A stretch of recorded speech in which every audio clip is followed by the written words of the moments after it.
Si Mami naman to. Sige na! Bilisan mo! Hala! Si Reyna at Chokoy ba yun? Bakit nasa lupa sila? Hala! Kailangan itong malaman nila, Maria.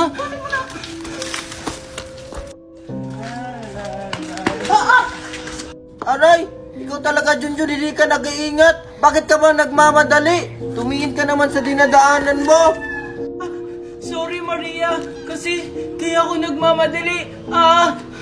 May nakita akong si Reyna doon. Ha? May sirena ba dito? Wala naman tayo sa dagat. Tsaka, hindi naman yan totoong mga sirena. Totoo talaga yung sinasabi ko. Hindi nga rin ako makapaniwala. Basta, si Reyna talaga yung nakita ko. At saka, binubuhat pa nga siya ng Chokoy papasok sa bahay. Ha? Sirena? Tsaka may syukoy pa talaga? Nababaliw ka na ata, Junjun. Wala namang ganun. Hindi, totoo talaga yung sinasabi ko.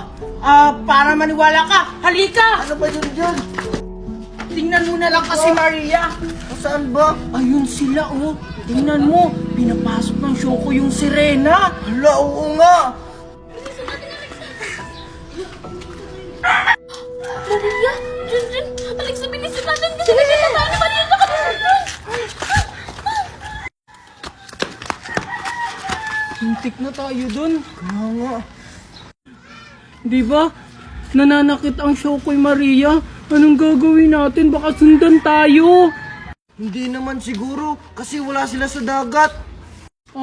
Sabi kasi ng mami ko, pag ang Chokoy daw at sirena na andito sa lupa, nangunguha daw ng mga bata.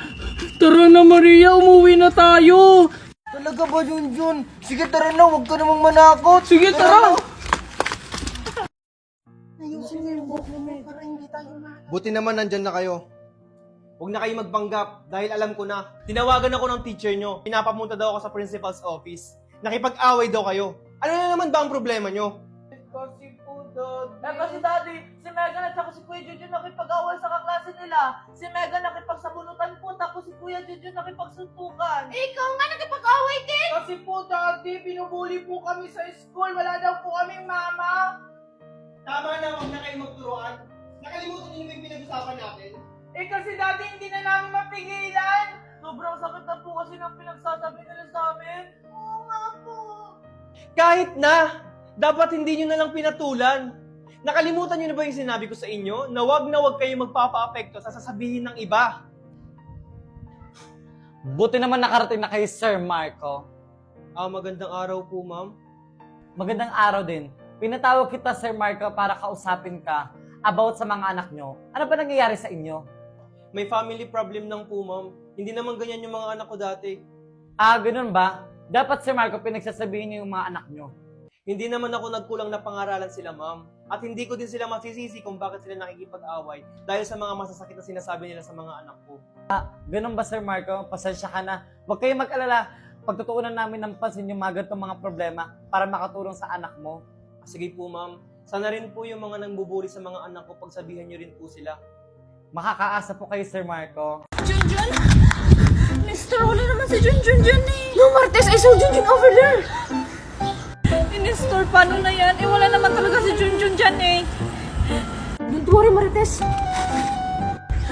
Alam ko na, Nestor. Akin na. Ilalagay ko to sa gilid ng kalsada. Kilala ko si Junjun. Kilala ko ang anak ko. Kung may nakikita yung pagkain, kukunin agad niya yun. That's good idea, my love. Let's go! Let's go! Nestor, dito ka. Doon ako magtago. Baka wala na sila dun. Hala, may pagkain! Mukhang masarap. Pulutin ko nga.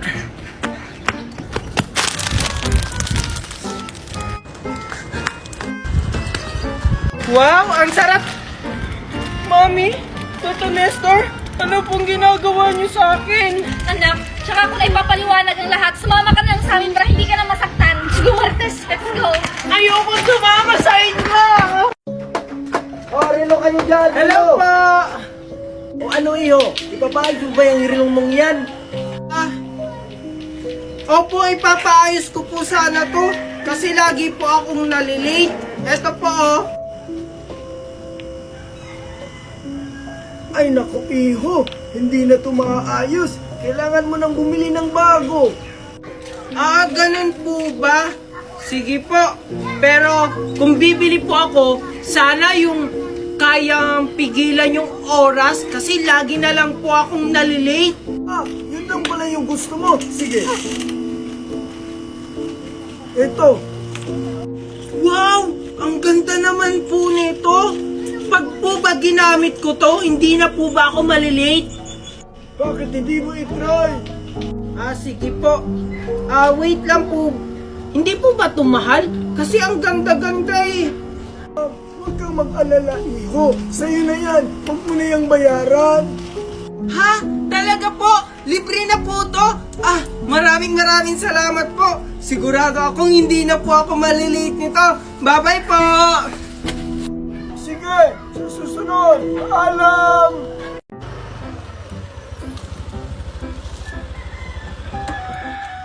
Oh my God, Maymay. Lagi namang absent si Juliet. Porket president yung dati niya dito sa Southport University. Oo nga, buti na lang malakas siya dito sa school natin. Kung hindi, 10 taon siya dito sa junior high. Alexa! OMG, tignan mo! Si Junjun mag-isa lang siya. Pagkakabili natin, lapitan siya. Hasan! Ayun o! Oh my God! Oh, ano pa hinihintay mo? Lapitan mo na! Junjun, may kasabay ka ba papuntang school? Ah, Alexa? Wala. Gusto mo sabay na tayo? OMG! Oo naman, Junjun. Let's go! Oh, bakit ka sasakay, Alexa? Lalakarin lang natin yung school. Dito na kasi yung parking lot ng motor ko. Ay, oo nga pala. Sorry. Tara na. Sige na. Maria. Ang sakit. Ano pa naman to? Ang hirap talaga magbago. Maria, okay ka lang? Ah, oo, Junjun. Okay lang ako. Medyo hindi lang ako nasanay sa pagtatakong. Ganun ba, Maria? Gusto mo, Maria? Pangkuhin na lang kita. Dadalhin kita hanggang school. Ah, hindi na. Nakakahiya. Kaya ko na to. Junjun, maganda ba ako maglakad? Alam mo, Junjun, nagpa-practice na ako ngayon para sa pageant natin sa school. Junjun, OMG, girl! Nasingitan ka na naman ni Maria! Hindi ka talagang babae ka. Hindi mo talaga ako titigilan. Let's go, girl. Ano na ang plano mo, Alexa? Mami! Mami! Andito na po ako! Mami! Mami! Asan kaya si Mami? Sigurado ako nakipagchismisan na naman yun sa labas. Ay! Itatanim ko na lang tong butong binigay ng matanda. Oo nga.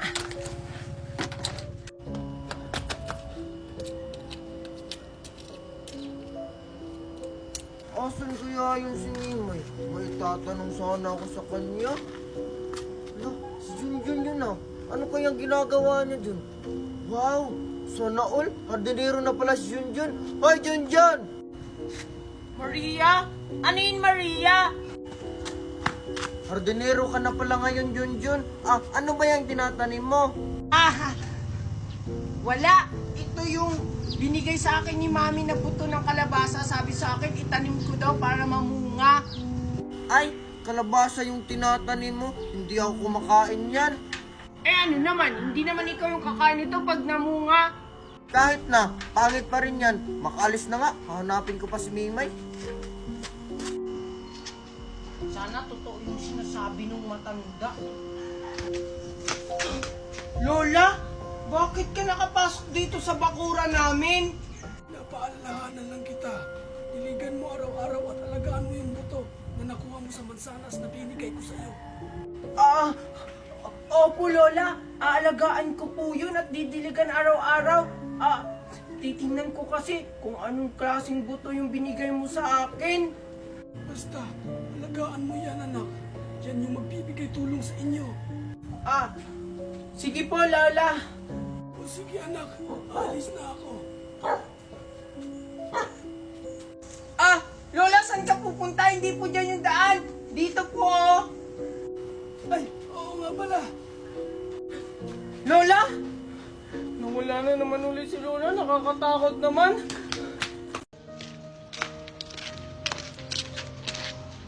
Anak, mag-ingat ka sa school mo ha. Yung bakal mo, nasa bag mo. Okay po, Mami. Bye-bye. Oh, hi Junjun, Megan, Kokoy. Hi, Moy Moy! O teka, ba't parang hindi nyo nakasama yung mami nyo? Busy kasi si Mami. Ah, ganun ba? Nasanay lang kasi ako na hinatid kayo ng mami nyo. Hindi na sila hinahatid, Mami, kasi yung mami nila ng lalaki na. Hindi totoo yan! Sinabi kaya sa akin ng kaklase ko na kapitbahay nyo. Anak, tama na! Sinabi niya hindi totoo yan! Walang iya ka, tama na! Bakit mo sinuntok yung anak ko? Anak ko, okay ka lang ba? Hindi na lalaki yung Mami ko! Anak, kayong mga bata kayo, siguro totoo ang sinasabi ng anak ko. Ipapa-principal office ko kayo! Yung anak mo kasi, ang bata-bata pa, pero chismoso na! Parang ikaw! Chismosa! Chismosa! Sabi ng bata ka? Sige, subukan mo saktan yung kapatid ko! Mami, my God! Pasalamat ka. May araw ka rin. Class, bilisan nyo na dyan. Malapit na assembly meeting natin. Oh, Marco, good luck pala mamaya. Ready na ba yung speech mo? Oo naman po, ma'am. Ready na yung speech ko para mamaya. Teka, asan nga ba si Junjun? Hindi ko din po alam, ma'am. Kanina ko pa siya hindi nakikita.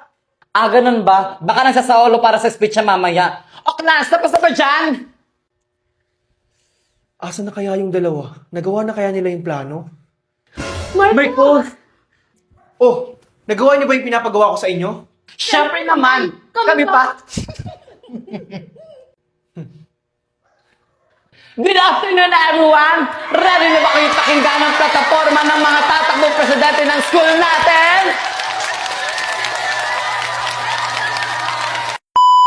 Thank you. Next, dadako na tayo for senator. Bakit wala pa si Junjun? Thank you. Napakaganda ang iyong plataforma. Okay, next, dadako naman tayo kay Mr. Diskaya. Wala bang palakpakan dyan? Teka, parang may mali. Kasama nila si Junjun kanina. Bakit hanggang ngayon wala pa si Junjun? Magsisimula na yung speech nila. Ano na kayo nangyayari ngayon kay Junjun? Kawawa naman. Hindi to pwede. Kailangan kong hanapin si Junjun. Malapit na yung speech niya. Okay, everyone. Ito na ang pinakaantay nyo. Handa na! Huwag send na lahat! Huwag na ganun pa! Junjun! Junjun! Junjun! Junjun! Junjun! Junjun! Junjun! Junjun! Junjun! Junjun! Junjun! Marco! Si Junjun nasa ibang bansa na pala? Ano? Ikakakita ko lang sa kanya kahapon. Tingnan mo yung story niya, oh! Nasa snow siya! Wow! Baka edit lang niya yan. Hindi! Totoo yan! Marami siyang story na ganyan! Tsaka hindi ko na siya nakikita ngayon! Kakasabi ko lang sa'yo, di ba? Na nakita ko siya kahapon. Baka namalikmata ka lang, nasa ibang bansa talaga siya! Nasa kanila nga ni! Nasa kanila! Nasa ibang bansa! Megan, bakit kayo nag-aaway? Junjun? Ikaw ba yan? Ano ka ba? Di ba nasa ibang bansa ka? Ano ka ba? Junjun yan? Ayaw mo kasing maniwala. sinasabi niyo? Maniwala. Multo yan! Nakita ko sa story niya nasa ibang bansa siya! Anong sinasabi mo, Megan? Ako to, si Junjun, Megan! Disturb! Para magising ka. Nananaginip ka lang yata. Eh kasi, yung mga story mo may snow! Di ba sa ibang bansa yun? Nako, edit ko lang yan sa CC app. CC app? Oo, hindi ka na mahirapan mag-edit kasi si CC app na ang bahala. Open your CC app at mamili ka lang kung ano yung gusto mong ipagawa kay CC app. Homework, edit image, translate at marami pang iba. At ito guys, mag-edit ako ng picture natin na kunwari nasa beach tayo. O, di ba? Ilang segundo lang.